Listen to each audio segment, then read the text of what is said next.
شب قدر نہایت برکت والی عظمت والی رات ہے۔ اس کے متعلق قرآن مجید میں مکمل ایک سورہ مبارکہ نازل ہوئی اور اس میں فرمایا گیا انا انزلناہ فی لیلۃ القدر، فرمایا بے شک ہم نے اس رات میں قرآن مجید کو نازل کیا۔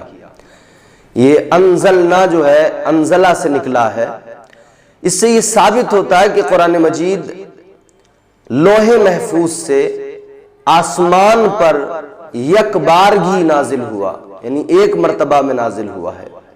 اس کے بعد پھر ضرورت کے مطابق قرآن مجید تھوڑا تھوڑا 23 برس تک میرے حضور صلی اللہ علیہ وسلم کی قلب اطہر پر نازل ہوتا رہا۔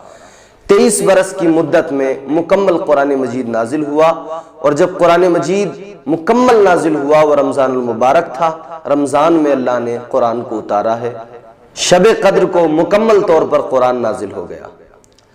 گرامی القدر سامعین محترم، اس رات کی عظمت کو واضح کیا خود پروردگار عالم نے اور فرمایا لیلۃ القدر خیر من الف شہر، فرمایا گیا کہ اس رات کو تم کیا جانو، یہ رات 1000 مہینوں سے بہتر ہے، 1000 مہینوں پر افضلیت رکھتی ہے۔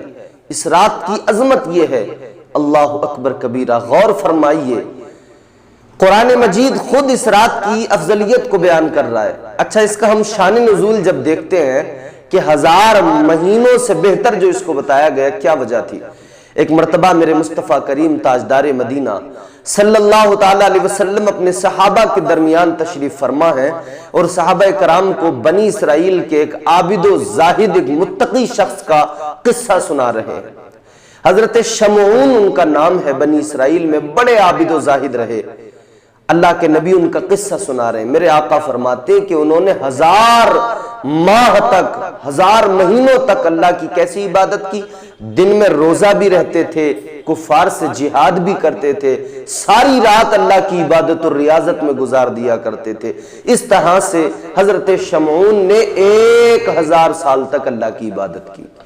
جب صحابہ نے سنا تو حیران ہوئے، عرض کرنے لگے یا رسول اللہ، پہلے لوگوں کی عمریں طویل ہوتی تھیں، اللہ نے ان کو عمریں زیادہ عطا فرمائی تھی، لمبی عمریں تھیں ان کی، آقا ہماری مختصر چھوٹی عمریں ہیں۔ یا رسول اللہ، انہوں نے 1000 ماہ تک اللہ کی عبادت کی، انہوں نے 1000 مہینوں تک دن میں روزہ رکھ کر جہاد کیا، رات کو اللہ کی عبادت میں لگے رہے۔ یا رسول اللہ، ہماری عمریں تو مختصر ہیں، ہماری تو بڑی چھوٹی چھوٹی عمریں ہیں، آقا ہم تو ان سے عبادت میں کم رہ جائیں گے، وہ ہم سے عبادت میں بڑھ جائیں گے۔ میرے مصطفیٰ کریم تاجدار مدینہ صلی اللہ تعالی علیہ وسلم کے صحابہ نے جب یہ اظہار کیا کہ یا رسول اللہ ہماری عمریں قلیل ہیں، ہم عبادت میں ان سے پیچھے رہ جائیں گے، تو اللہ تبارک و تعالی نے اپنے محبوب کے امتیوں کو بشارت دے دی اور یہ سورہ مبارکہ نازل ہوئی۔ فرمایا گیا کہ یہ رمضان المبارک میں ایک شب تمہیں عطا کی جاتی ہے، شب قدر، یہ 1000 مہینوں سے افضل ہے۔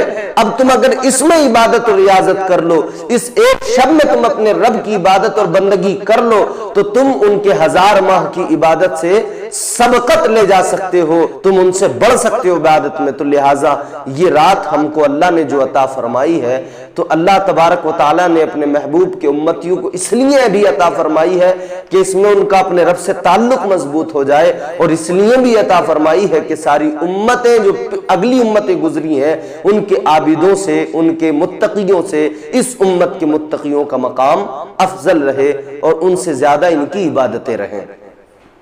جن کا ذکر میرے آقا نے کیا حضرت شمعون کا، ان کے متعلق مصطفیٰ کریم نے پورا قصہ ان کا سنایا۔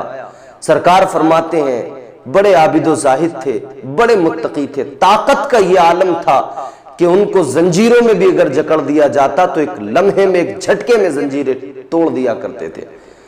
کفار بڑے پریشان تھے کہ آخر ان کا کیا کریں، ان کو قتل کرنے کے منصوبے بنا رہے تھے لیکن ناکام ہو جاتے تھے۔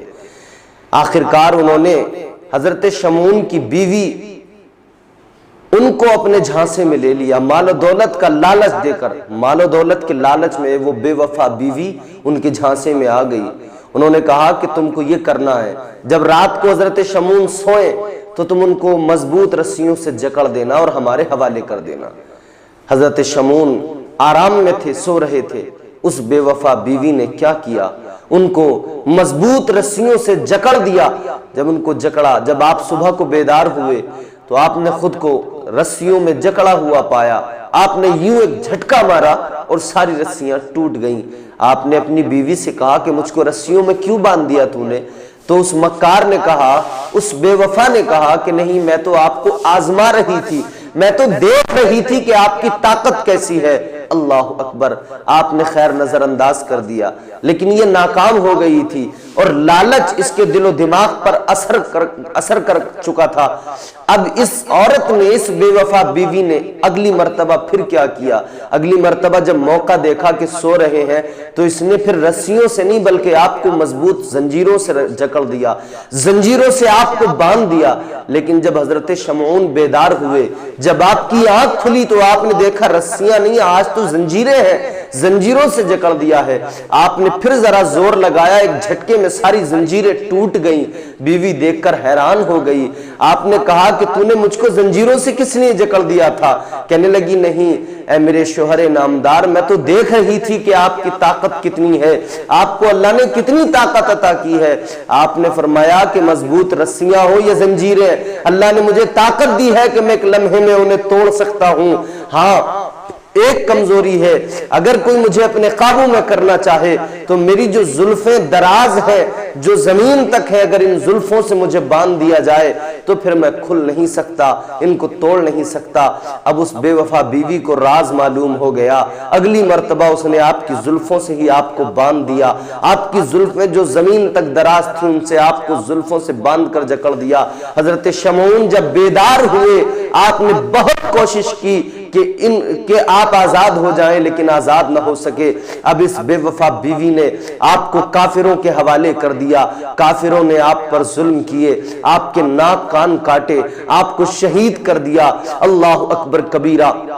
جب آپ کو شہید کیا تو اللہ کا غضب نازل ہوا، اللہ کا عذاب ان کافروں پر نازل ہوا، وہ تباہ و برباد ہو گئے، ان کو غارت کر دیا خدا نے۔ اور اس بے وفا بیوی پر بھی اللہ کا عذاب نازل ہوا، اللہ نے اسے بھی غارت کر دیا۔ یہ قصہ میرے سرکار نے سنایا اپنے صحابہ کو، تب میرے سرکار کے صحابہ نے کہا تھا، یا رسول اللہ، ان کی عبادت کا کیا کہنا، ان کی ریاضت کا کیا کہنا، ان کی بندگی کا کیا کہنا؟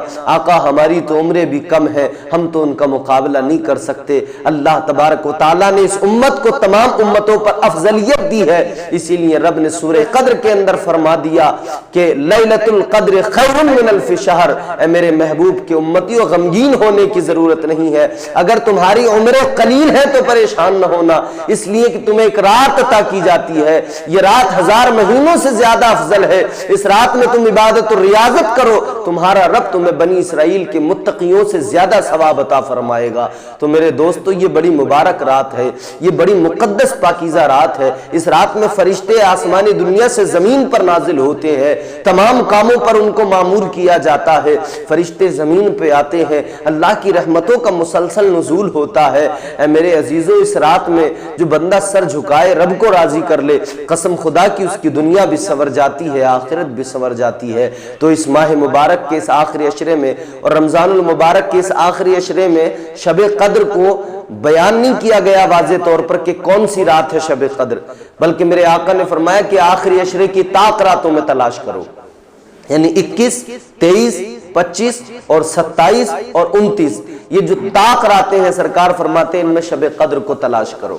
اکثر علماء کا اتفاق یہ ہے اور امام اعظم رضی اللہ تعالیٰ عنہ کا بھی موقف یہ ہے کہ رمضان کی 27ویں شب جو ہے وہی شب قدر ہے، اس لیے کہ لیلۃ القدر جو لفظ آیا ہے وہ 3 مرتبہ اس سورہ مبارکہ کے اندر آیا ہے، اور اس میں 9 حرف ہیں، اور 9 کو جب 3 پر ضرب دیں گے، ملٹیپلائی کریں گے تو 9 × 27 ہوتا ہے، یعنی 9 کو جب 3 سے ملٹیپلائی کریں گے تو اس کا آنسر 27 ہوتا ہے۔